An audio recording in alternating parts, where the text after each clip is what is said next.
George മിശ്രയ്ക്കെതിരെ ഗുരുതര ആരോപണവുമായി കുംഭമേളയിലെ viral പെൺകുട്ടി മൊണാലിസ. സിനിമാ സെറ്റിൽ വെച്ച് മോശമായി പെരുമാറിയെന്നും പലതവണ ശരീരത്തിൽ കയറിപ്പിടിച്ചെന്നും മൊണാലിസ ആരോപിക്കുകയാണ്. വാർത്താ സമ്മേളനത്തിലെ പൊട്ടിക്കരഞ്ഞുകൊണ്ടാണ് മൊണാലിസ ഇക്കാര്യങ്ങൾ പറഞ്ഞത്. എവിടെടോ കേരളത്തിലെ രക്ഷിതാക്കളെ എല്ലാം മുങ്ങിയ? കേരളത്തിൽ കുറേ രക്ഷിതാക്കളുണ്ടായിരുന്നല്ലേ മുങ്ങിയ? അല്ല മോളെ, നീ എന്തിനാ പോയിട്ട് ഈ വാർത്താ സമ്മേളനം നടക്കുന്നത്? നമ്മളെ രക്ഷിതാക്കളോട് പറഞ്ഞാൽ പോലെ അടിച്ചവൻ്റെ കാരണം പൊളിക്കത്തില്ലേ? പെണ്ണിന്ന് പരാതി നൽകിയിട്ടുണ്ട്. വേറെ ഒന്നും അല്ല, സംവിധായകൻ കയറി പിടിക്കാൻ നോക്കിയെന്നോ നിരവധി തവണ സ്പർശിച്ചു എന്നൊക്കെ പറഞ്ഞിട്ടാണ് നമ്മളെ മൊണാലിസ. നമുക്കെല്ലാം അറിയാലോ, 2-3 ദിവസം മുമ്പ് കല്യാണം മാമാങ്കമായിട്ട് കഴിച്ച മൊണാലിസയുടെ ആദ്യത്തെ കംപ്ലൈൻ്റാണ് വന്നിരിക്കുന്നത്. അതായത് കൃത്യമായിട്ടെന്ന് പറഞ്ഞു കഴിഞ്ഞാൽ ആദ്യത്തെ കംപ്ലൈൻറ്റ് വന്നിരിക്കുകയാണ്. ഞാൻ പറഞ്ഞല്ലോ, കൃത്യമായിട്ട് ഇവിടെ തന്നെ എന്ന് പറഞ്ഞാൽ അവനെ ജയിലിലിടേണ്ട പരിപാടി നോക്കണം. ഒരിക്കലും നിങ്ങൾ പുറത്തു വിടരുത്. കാരണം മൊണാലിസ ഇന്ന് നമ്മുടെ മകളാണ്. മൊണാലിസ ഇന്ന് കേരളത്തിൻ്റെ മകളാണ്. മൊണാലിസയാണ് ഇന്ന് കേരളം. മൊണാലിസയെ കൊണ്ടാണ് എല്ലാവരും ഇപ്പോഴെന്ന് പറഞ്ഞാൽ നമ്മുടെ അഭിമാനം നിലനിർത്തുന്നതെന്നേ എനിക്ക് പറയാനുള്ളൂ. ഏതോ ഒരു സിനിമ ഏതോ ഒരു ഊളി ഇറക്കി എന്ന് പറഞ്ഞിട്ട് നമ്മൾ ഇവിടെ കിടന്നിട്ട് ഇങ്ങനെ അടികൂടുക എന്തിൻ്റെ ആവശ്യമാണ്? മലയാളികൾ എങ്ങനെയാണ് ജീവിക്കുന്നത്, കേരളക്കാർ എങ്ങനെയാണ് ജീവിക്കുന്നതെന്ന് ഇവിടെ പ്രത്യേകിച്ച് വേറെ ആൾ പറയേണ്ട ആവശ്യമൊന്നുമില്ല. നമുക്കെല്ലാവർക്കും അറിയാം നമ്മൾ എങ്ങനെയാണ് ജീവിക്കുന്നതെന്ന്. നമ്മളിവിടെ എന്ന് പറഞ്ഞാൽ രാഷ്ട്രീയ കാലത്ത് എന്ന് പറഞ്ഞാൽ പൊരിഞ്ഞടിയായിരിക്കും. അത് കഴിഞ്ഞതിന് ശേഷം എന്ന് പറഞ്ഞാൽ ഇപ്പം കുറേ ആൾക്കാർ ഭരണം കിട്ടാത്തതുകൊണ്ട് കുറേ ആരോപണങ്ങളുമായിട്ട് വന്നിട്ടുണ്ട്. പിന്നെ ഒരുത്തെന്ന് പറഞ്ഞാൽ ഇന്നലെ നമ്മൾ കണ്ടു, ഒരു വലിയ രാഷ്ട്രീയ നേതാവ് പോയിട്ട് മറ്റേ ഏതോ ഒരു സ്വാമീൻ്റെ മറ്റേ ഈ ഈടൊക്കെ അടുത്ത് ഇങ്ങനെ തൊഴുന്നത് ഞാൻ കണ്ടു. ഇതൊക്കെ കാണുമ്പോഴാണ് നമ്മൾ ഏതോ പ്രാചീന യുഗത്തിലാണോ പോകുന്നത് എന്ന് നമുക്ക് തന്നെ സംശയം തോന്നുന്നത്. അതുകൊണ്ട് കേരള സ്റ്റോറീൻ്റെ കഥയും പറഞ്ഞിട്ട് ഇവിടെ സകല ആൾക്കാരുടെയും പിതൃത്വമൊന്നും ആരും ഏറ്റെടുക്കണ്ട. കാരണം എന്താ വെച്ചാൽ ഇവിടെ എല്ലാവരും നല്ല സൗഹൃദത്തിൽ മനുഷ്യന്മാരായിട്ട് പറഞ്ഞവരൊക്കെ മുസ്ലിംസ് ആയാലും ക്രിസ്ത്യൻ ആയാലും ഹിന്ദു ആയാലും നല്ല സൗഹൃദത്തിൽ തന്നെയാണ് പോകുന്നത്. ഇതൊന്നുമില്ലാത്ത ചില ടീമുകൾ മാത്രമാണ് ഇതിൻ്റെ പേരും പറഞ്ഞ് അടികൂടുന്നത്. അപ്പോൾ മൊണാലിസയിലേക്ക് വന്നു കഴിഞ്ഞാൽ മൊണാലിസ ഇന്നലെ വന്നിട്ട് ഒരു കംപ്ലൈൻറ്റ് ചെയ്തതാണ്. വേറെ ഒന്നുമല്ല, ഇപ്പോൾ ഏതോ ഒരു സംവിധായകനാണല്ലോ, ആ സംവിധായകൻ്റെ സിനിമയിൽ തോന്നുന്നു അഭിനയിക്കാൻ വന്നത്, നിരവധി തവണ സ്പർശിക്കുന്നത്. അപ്പോൾ ഇവൻ്റെ കൂടിയുള്ളവനോടുത്തോളോ മറ്റേ ഇയാളോടുത്ത് ഭർത്താവ് എന്ന് പറയുന്നവനില്ലേ ഇപ്പോൾ? അതാണ് എനിക്ക് ചോദിക്കാനുള്ളത്. അല്ല, ഇവരെന്തെങ്കിലും വേറെ എന്തെങ്കിലും കണ്ടിട്ടുണ്ടോ ഇതിലെന്തെങ്കിലും കൃത്യമായിട്ടൊരു അന്വേഷണം നടത്തണ്ടേ. ഇതിന് വേറെ എന്തെങ്കിലും ഇവർ കണ്ടിട്ടുണ്ടോ? അല്ലെങ്കിൽ ഇവരുടെ ലക്ഷ്യം എന്താണ്? ഞാൻ പറഞ്ഞില്ലേ, 18 വയസ്സാകുമ്പോഴേക്കും ഒരു പെണ്ണിനെ ഇങ്ങോട്ട് കൊണ്ടുവന്ന് കല്യാണം കഴിക്കണമെന്നുണ്ടെങ്കിൽ ഇവരുടെ ലക്ഷ്യം വേറെ എന്തെങ്കിലും ഉണ്ടോ? അല്ല ഇവരെല്ലാവരും കൂടിയിട്ട് എന്ന് പറഞ്ഞൊരു പ്ലാനിങ് ആയിരുന്നോ ഇത് എന്നൊക്കെ അന്വേഷിക്കണം. നമ്മളെന്താ ചെയ്തത്? നമ്മൾ അച്ഛനെ കണ്ടുവിടാം, അല്ലെങ്കിൽ അച്ഛൻ ഭയങ്കര പ്രശ്നമാക്കുന്നു എന്ന് കണ്ടപാട് നമ്മൾ അച്ഛനെ എല്ലാവരും അങ്ങ് ഓടിച്ച് അച്ഛനെ അങ്ങ് തള്ളിപ്പറഞ്ഞ് അച്ഛനെ അങ്ങ് എന്താ പറയുക വലിയ ഒരു ശത്രുവാക്കി മാറ്റി നമ്മളെല്ലാവരും കൂടി. അതുകൊണ്ട് തന്നെ എന്ന് പറഞ്ഞ് ഇപ്പം എല്ലാവരും എന്ന് പറഞ്ഞു കഴിഞ്ഞാൽ എന്താ മൊണാലിസ എന്ന് പറഞ്ഞ് നടക്കുന്നത്. ശരിക്കും പറഞ്ഞാൽ ആ തന്തയെ അങ്ങനെ ഓടിച്ചു വിടേണ്ട ഒരു മനുഷ്യനല്ല. അയാളെക്കാണ് നമ്മളെക്കാട്ടി അവകാശം. ഇനി എന്തൊക്കെ പറഞ്ഞു കഴിഞ്ഞാലും 18 വയസ്സായ പെൺകുട്ടി ഇതുപോലെ കല്യാണം കഴിച്ചതിനോട് എനിക്കൊരു യോജിപ്പില്ല എന്നേ ഞാൻ പറയുള്ളൂ. ഇനി കേരള സ്റ്റോറിയല്ല, ഇന്ത്യ സ്റ്റോറിയല്ല, ഇനി എന്ത് സ്റ്റോറിക്ക് ബദലായാലും ശരി ഒരു ഇത് യോജിപ്പുമില്ല. കാരണം എന്താ വെച്ചാൽ സ്വന്തം മക്കളാണെങ്കിൽ ഒരാൾ പോലും ഇതിന് കൂട്ടി നിൽക്കത്തില്ല. ഇപ്പം അതിൻ്റെ അകത്ത് അന്ന് കണ്ട് ജയ് വിളിച്ച അല്ലെങ്കിൽ ജയ് വിളിച്ച ഒരുപാട് ആൾക്കാരുണ്ട്. അവരൊക്കെ ഇതുപോലെയുള്ള സന്ദർഭങ്ങൾ വരുമ്പോൾ അവരൊക്കെ എന്ന് പറഞ്ഞു കഴിഞ്ഞാൽ കൂട്ടി നിൽക്കുമോ? സ്വന്തം മക്കൾക്ക് കൂട്ടി നിൽക്കുമോ? ഒരിക്കലും നിൽക്കത്തില്ല. അവരെന്ത് ചെയ്യും എന്ന് പറഞ്ഞു കഴിഞ്ഞാൽ ഇപ്പം നടക്കൂല എന്ന് കൃത്യമായിട്ട് പറയും. ഇല്ലെങ്കിലും എന്ന് പറഞ്ഞാൽ അവന് ഏതെങ്കിലും ഒരു കേസിൽ എന്തെങ്കിലും പെടുത്തിയിട്ട് അകത്തുണ്ടാവും. അത്രയേ ഉള്ളൂ. ഇപ്പോൾ മൊണാലിസ എന്ന് പറയുന്ന ഒരു എന്താ പറയുക 18 വയസ്സുകാരി ആയതുകൊണ്ടും അതുപോലെ തന്നെ എന്ന് പറഞ്ഞാൽ അവർ ഉത്തരേന്ത്യയിൽ നിന്ന് വരുന്നവർ കൊണ്ടും എന്ന് പറഞ്ഞാൽ ഇതുപോലൊരു സംഭവം അവിടെ ഉള്ളത് കൊണ്ടും പിന്നെ വൈറലായ ഒരു കേസുമാണ്. അതുകൊണ്ട് തന്നെ എന്ന് പറഞ്ഞാൽ ഒരുപാട് പേർക്ക് പേരെടുക്കാനുള്ള ഒരു അവസരമായിട്ടാണ് ഇതിനെ ഞാൻ കാണുന്നത്. അല്ലാതെ ഒരിക്കലും മൊണാലിസ നല്ല രീതിയിൽ ജീവിക്കണേ ഭഗവാനെ, ഈ കുട്ടിക്ക് എല്ലാ ഐശ്വര്യങ്ങളും വരണേ ഭഗവാനെ എന്ന് ആരും പ്രാർത്ഥിച്ചിട്ടൊന്നുമില്ല.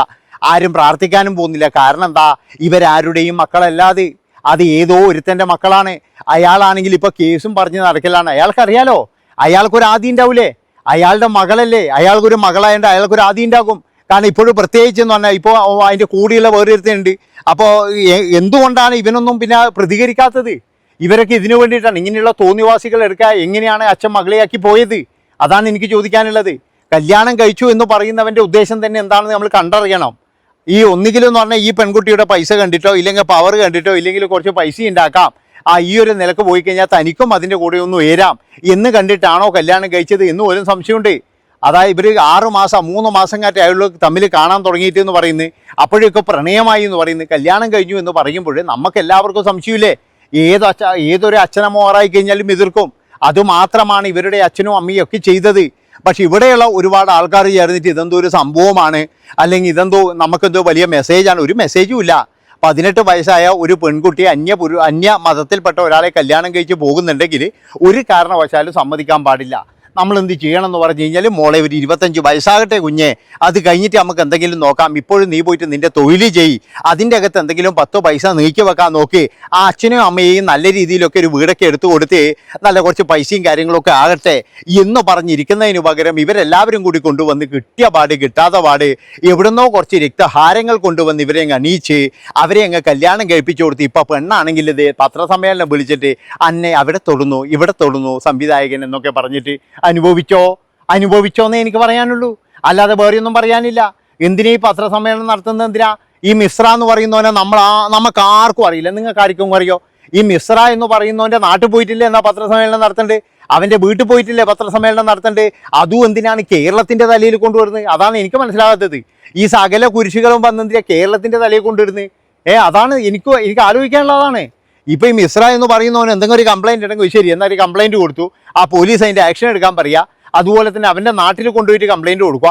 ഇത് ഇവിടെ കൊണ്ടുവന്നിട്ട് സംവിധായകനെതിരെ ഭയങ്കര, ഞാനോർത്ത് ഏതോ മലയാളി സംവിധായകനാണെന്ന്, അങ്ങനെ ഓടിപ്പിടിച്ച് പോയിട്ട് എന്ന് പറഞ്ഞു കഴിഞ്ഞാൽ TV തുറന്ന് നോക്കുമ്പോഴാണ് മൊണാലിസയുടെ കംപ്ലയിൻ്റ് അന്ന് മനസ്സിലാക്കുന്നത്. മിശ്ര എന്ന് പറയുന്ന ഏതോ ഒരു വേട്ടാവളിയൻ, നമുക്കൊന്നും അറിയാൻ കുടിച്ചില്ല, ഏതാ സിനിമ എന്ന് പോലും നമുക്കറിയില്ല.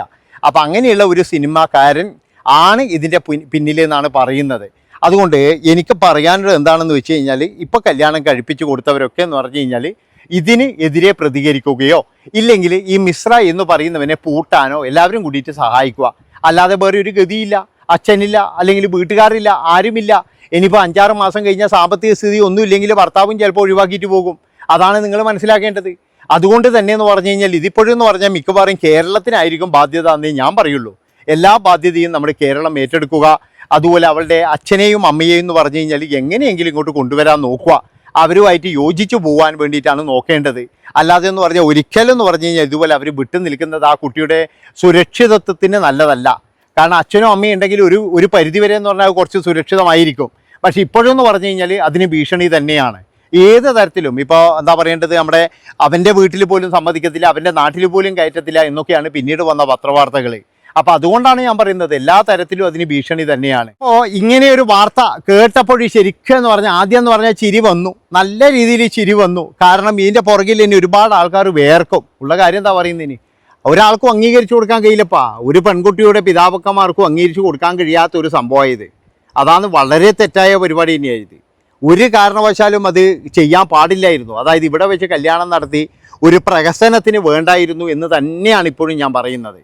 അതുകൊണ്ട് അതിനെന്ത് പ്രശ്നമുണ്ടെങ്കിലും ശരി, അത് ഇവിടെ വെച്ചിട്ട് തന്നെ തീർക്കാനോ ഇല്ലെങ്കിൽ അവനെ ഇവിടെ വെച്ചിട്ട് തന്നെ അറസ്റ്റ് ചെയ്ത് വല്ല ജയിലിലും കാറ്റുള്ളൂ അവൻ തെറ്റ് ചെയ്തിട്ടുണ്ടെങ്കിൽ. അല്ല ഇതിൻ്റെ പുറകിൽ ഇനി വേറെ എന്തെങ്കിലും ഉണ്ടോ? ഇനിയിപ്പോൾ ഈ പെൺകുട്ടിയെ ഉപയോഗിച്ചിട്ടെന്ന് പറഞ്ഞാൽ ആരെങ്കിലും ഫെയിം നേടാൻ ഉദ്ദേശിക്കുന്നതാണോ എന്നൊക്കെ എന്ന് പറഞ്ഞാൽ ഒരു അന്വേഷണം വെക്കണം, എന്നാലേ നടക്കുള്ളൂ. അല്ലാതെ എന്ന് പറഞ്ഞു കഴിഞ്ഞാൽ ഇവർ മാത്രം പറയുന്നത് അങ്ങനെ കേട്ടോണ്ടിരുന്ന് കഴിഞ്ഞാൽ ചിലപ്പോൾ ഇതിപ്പോൾ വേറെ ഏതെങ്കിലും സ്റ്റോറി ആയിട്ട് മാറുന്ന എനിക്ക് പറയാനുള്ളത്. ഒരു കേരള സ്റ്റോറി ഏതോ ഒരുത്തം പടച്ചു പൊട്ടി ഒരു സാധനത്തിന് കൊണ്ടുവന്നിട്ട് നമ്മൾ ഇവിടെ കിടന്ന് ഇങ്ങനെ ടെൻഷൻ അടിക്കുന്നത് എന്താവശ്യത്തിനാണ്? ആരെ ബോധിപ്പിക്കാനാണ്? അതാണ് എനിക്ക് ചോദിക്കാനുള്ളത്. ഒരു മണ്ണിനെയും ബോധിപ്പിക്കേണ്ട ആവശ്യമില്ല. എല്ലാവരും ഹൈപ്പ് ചെയ്തോട്ടാ. Bye bye.